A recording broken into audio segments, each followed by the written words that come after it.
back to the inVOYAGE vodcast. Today, I'm delighted to be joined by Nadia at Italy My Way DMC. Welcome to the hot seat, Nadia. How are you doing? I'm very well, thank you, which Fantastic. is a good thing in these days for all of us. Absolutely. Whereabouts in Italy are you right now?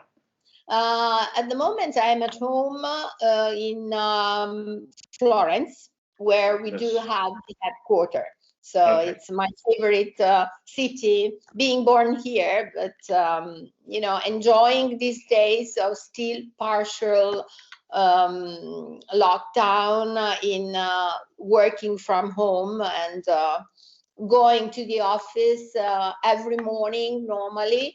But I prefer to do it here at home because we are more quiet, and especially we don't have to wear the mask because still. Absolutely. I think we're all getting very used to home life at the moment, aren't we? Yes, which is for a certain point of view an advantage for our personal life. Exactly. So look, at the beginning of the pandemic, we all saw. And we're all kind of watching, I think, Italy being one of the first countries to be hit so hard. And of course, the rest of Europe followed, and Italy responded with some really tough measures put in place, and it responded very quickly. In my perspective, I wanted to ask you really. What's kept you going, and what do you think has kept the country moving forward? So what has it changed? I think that it has strengthened even more the sense of belonging of the people and staying together and helping each other. Of course, from an organization point of view, for those who have kids, it was a little bit difficult to, work and then having, especially for women, which is a strong, very, very strong point, which will come along more and more, not only in Italy, but all over the world. The role of the women will probably change, will develop, and need still to find a good compromise to allow women to work in a more comfortable way, because of course we have showed is also in this pandemic how important the role of the women is. Completely. That's a really good point, actually. I think that there's been a lot of change through the pandemic. I don't know how it's happened through the pandemic, but people have been really focused on, equality in society, it seems, and I just absolutely love the fact that this is really coming to the fore now, and it's something that people can't ignore. So tell us a little bit about the roots of Italy My Way and how it's developed and is developing. Yeah, well, Italy My Way is as a brand pretty new. It was started in 2017, but what stays behind and the persons that are behind are very much in the business of the meetings and incentive industry. The most important thing which characterized Italy My Way is the new wave. In the companies, you really need to have someone who has the shoulders and someone who has fresh ideas and represents also the new generations. What our baby boomers' expectations are most of the time are not the same as the Z generation or Y generation are, because they live from us in a slightly different world. So our role is to find a way to match their ideas, to match the expectations, and also fulfill them. Another thing that Italy My Way does, which is pretty, I think unique, and I'm proud of. All our programs, they do represent a match between culture, between nature and wellness, because people, when they go back, they will come back, and we hope soon. We need to make activities that let them feel good, not only physically, but also spiritually. I think that before the COVID, there was not the consciousness that we will have, or that we have today. I actually think that before the pandemic, we were all too busy with the rat race. And actually, as you're rightly pointing out, we talked a little bit, a few minutes ago about greater equality and women in leadership roles. But it's not just about that, is it? It's about actually millennials and Gen Zs and et cetera, coming through, and the rise of the experience culture, incentives being really purposeful, and delegates that are involved in incentives being able to walk away with something, not necessarily physical, but actually something psychological that they have contributed. And I think it will be, as you said, yes, mentally, but it will be also a lot physically, because I think that people will like more and more to do activities connected to, for example, agriculture, or the daily life, with, as we said, with a slower pace, and starting not with huge groups, but small groups, where you can also create the atmosphere. And that's why the role of the incentives, again, I think it will change, and will be so dramatically important. Yeah, I agree, and I do absolutely want to jump on your point of companies needing to look at its cultural stickiness and its internal culture. What does a corporation do to create that culture amongst its people when they're not physically together? And this will hopefully lead into some really fabulous events being created on a regular basis, where companies have decided to reduce their physical footprint from a real estate point of view, from an office point of view. The forward look for events could be incredible.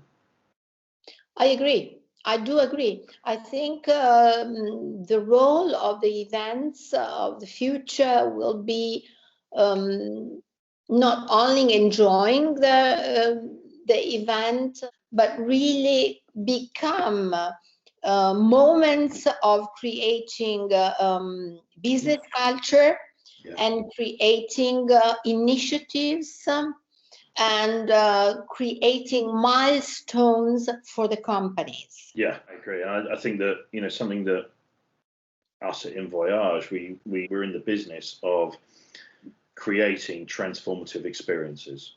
But I think that this is something that you do, and DMCs the world over, and events agencies the world over do every day. Obviously, perhaps not during a pandemic, perhaps virtually during a pandemic.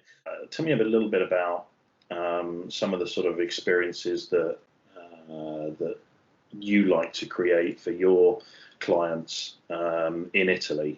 Well, Richard, our philosophy is that of helping the companies to understand that not in all the regions you can do the same activity. Our role is to present the soul of each region of Italy, that, as you said, is very different one to the other. We have 20 different regions, and each of them has something different. You were talking about the idea of leisure experiences influencing the future of incentives, and how when we think about the power of experiential travel, gastronomic, cultural, and even sustainable travel, these are all areas that can very easily be fed into incredible incentive programs, can't they?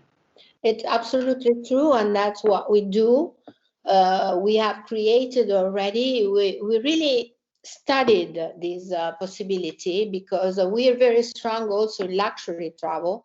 This brought us to understand and to develop incentive programs that take very much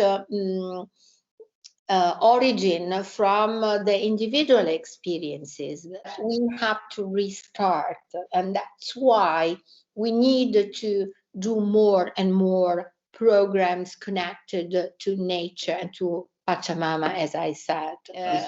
This is all terrible, because I'm sitting here thinking I haven't travelled in about a year now, and I'm just I'm missing it so much. I'm desperate to get back out, and it would it just feeds your appetite, doesn't it? Talking about this. Yeah, and I have to tell you that we have also many openings in Italy of beautiful resorts and beautiful hotels that respect these values. Fabulous. And I find them also very much more collaborating with the DMCs in terms, because before, everyone was focused on the budget and making more bookings, Of course, everyone has to do, because we are working and we need to have a nice turnover and earn money. But now I see that even the salespersons or the hotels, the resorts particularly, they are so ready to accept hints. I hope that this won't be only these first months of recovery, but that will stay. I think that's the thing, isn't it? We worry that, or I worry that people have short memories once they start to get busy. But I think, this pandemic has been long enough to ingrain a difference in people's mindsets, and I think that more and more the luxury hotel sector is looking at its corporate social responsibility, looking at how it works sustainably. Yeah. We do have already some inquiries. Companies will use these big villas also to have their retreats. Absolutely. And to have their own small board meetings, because they've got, if you have the possibility to go into our website where we have put all these villas, they're big, they've got swimming pool, they have service, they do have Wi-Fi, all what the company need to have, which they would of course have in the hotels. But there is a kind of bridge which will lead us to be into the business as we were in the past years, with the big hotels, big meetings, which I hope they will come again.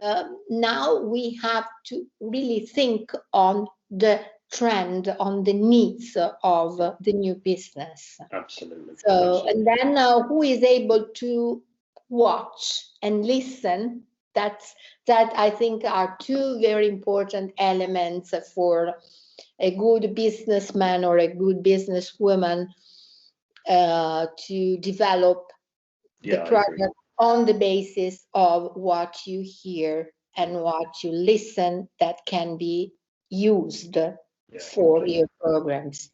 And so what is it you're most looking forward to as we start to, obviously the pandemic has hit us hard, but we now seem to be going through this phase of vaccine rollout. Whatever normal comes back, I'm not sure what normal is going to look like, but what is it you're most looking forward to actually in life beyond COVID? That's the question of the year. Well, I think every one of us, my competitors and friends, we have tried to let our companies stay alive. Okay. Now we need some food. We need for the next month. I don't think that it will come so quickly. That we wish for all of us is that people, companies get the confidence in the country. And we really hope that already this summer will be the start for a wave, which is a positive wave we can sail on.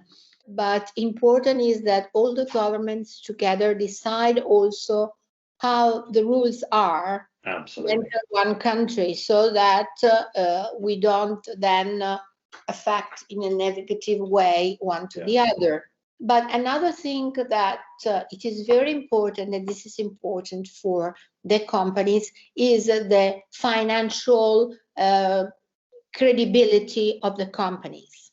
Because we all have to give a sign of being solid companies, that we give contracts very clear, very transparent. Absolutely. So the trust has to stay there. Well, Nadia, it's been an absolute pleasure talking with you. Thank you so much. I've taken up loads of your time, but I love talking to you about Italy, because it's a double-edged sword, isn't it? I want to be there. That's the problem. We wish we can have you here at the soonest. Absolutely. Well, look, thank you so much. Great to chat with you, and I will catch up with you soon. But thanks everybody for listening to this podcast with Nadia at Italy My Way.